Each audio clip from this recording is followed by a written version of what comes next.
સ્થાનિક નેતાઓનો ક્લાસ લેવાય તો નવાય નહીં।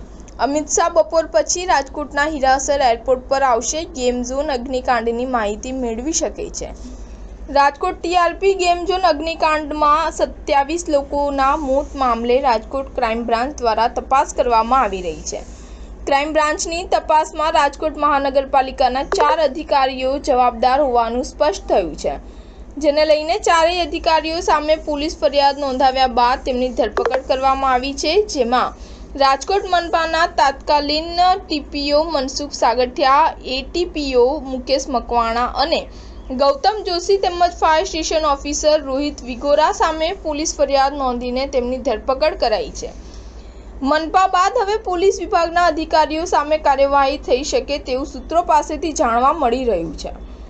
કેન્દ્રીય ગૃહમંત્રી અમિત શાહ બપોર પછી રાજકોટના હીરાસર એરપોર્ટ ખાતે આવશે। ટૂંકું રોકાણ કર્યા બાદ તેઓ સોમનાથ જવા રવાના થશે। દર વખતે ચૂંટણીના પ્રચાર પડઘમ શાંત પડ્યા બાદ અમિત શાહ સોમનાથ મહાદેવના દર્શન કરવા આવે છે। હીરાસર એરપોર્ટ ખાતે ટીઆરપી ગેમ ઝોન અગ્નિકાંડ મામલે સ્થાનિક નેતાઓનો ક્લાસ લેવાય તેવી શક્યતા છે, આવું રાજકીય સૂત્રો પાસેથી જાણવા મળ્યું છે।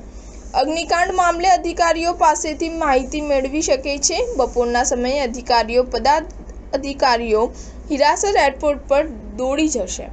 સ્ટાર ન્યૂઝ 7 હંમેશા સચ્ચાઈની સાથે।